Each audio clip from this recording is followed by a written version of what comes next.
प्यारे मित्रों, नमस्कार। मैं कवि साहब का रामकृष्ण यादव सरस मुंबई से और ताजी रचना के साथ। रचना ग्रामीण पृष्ठभूमि पर आधारित है और गांव में पेड़ पौधे, ताल तलैया, नदियाँ, सारी चीज़ें होती, वहाँ की कल्चर, वहाँ की जो भी तीज त्यौहार है, सारे चीज़ों को समेटता हुआ गांव में जो एक मधुरता बरसती है, वो कहीं अन्यत्र देखने को नहीं मिलती। न तो कहीं शहर में भी आप ढूंढोगे तो नहीं पाओगे। तो गौवा में बसे हिंदुस्तान है। राष्ट्रपिता महात्मा गांधी भी कहते थे कि हमारा गांव, गांव में हिंदुस्तान बसता है, यानी भारत की आत्मा गांव में निवास करती है। हम शहर के लोग एक एक गांव वालों के ऋणी हैं और एहसानमंद हैं। हमें उन्हें सलूट करना चाहिए। मैं शुरू होता अपनी रचना के साथ। गौवा में बसे हिंदुस्तान। मथवा पे पगड़ी, करिया पे गगरी, मथवा पे पगड़ी, अरे करिया पे गगरी, आचारा भरल मुस्कान हो।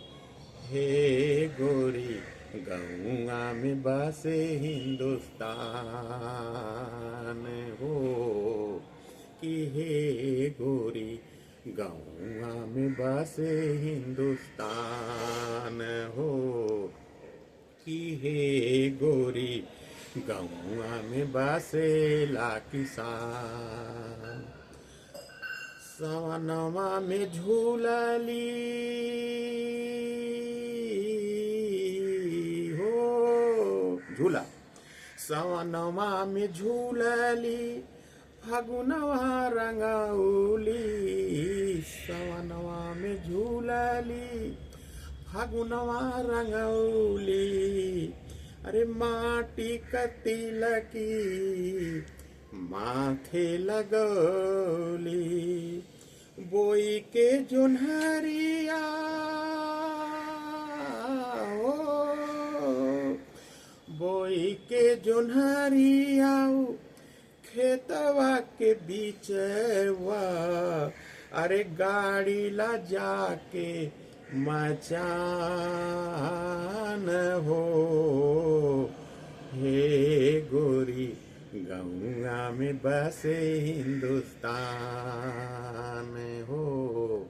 कि हे गोरी, गौआ में बसेला किसान हो। खेतवा में लहरे, अरे खेतवा में लहरे, टिबुलिया को पनिया, खेतवा में लहरे, टिबुलिया को पनिया, झूमल बालिया, झूमल बालिया, लजाले सिवनिया, झूमेल बलिया, झूमेल बलिया, लजाले सिवनिया, अरे अनिया यो पनिया, अनिया यो पनिया, सड़ावे लाया न जवा, अनिया यो पनिया, सड़ावे लाया न जवा, अरे मौसम भी लेला इम्तिहान हो। हे गोरी, गौआ में बसे हिंदुस्तान हो। कि हे गोरी, गौआ में बसेला किसान हो। नदिया जिनारावा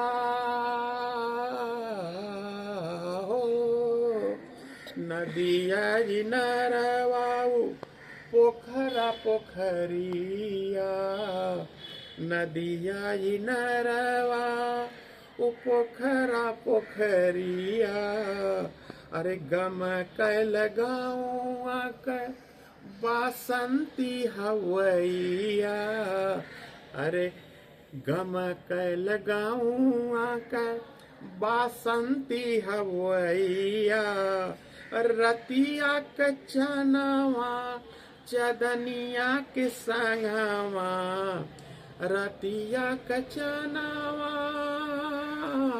हो, रतिया कचनावा चदनिया के संगवा, अरे सिथिया में करे स्नान हो।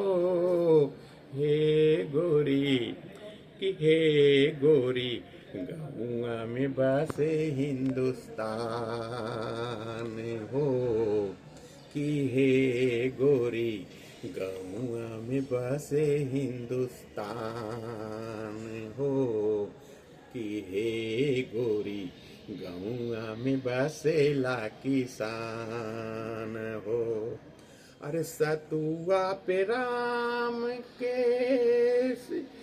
आम का चटनिया, सतुआ पे राम के सतुआ पे राम के आम का चटनिया, पढ़ल लिखल औरती कोरनी कटनिया, सतुआ पे राम के आमवा का चटनिया, पढ़ल लिखल औरत करनी कटनिया। अरे साहस की छैनी से, अरे साहस की छैनी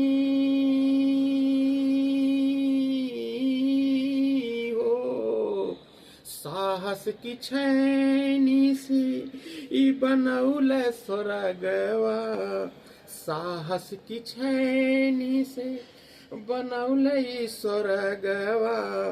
अरे चिड़ैया गावेल यस गान हो, हे गोरी गौआ में बसे हिंदुस्तान हो, कि हे गोरी गौआ में बसेला किसान हो, कि हे गोरी गौआ में बसे हिंदुस्तान।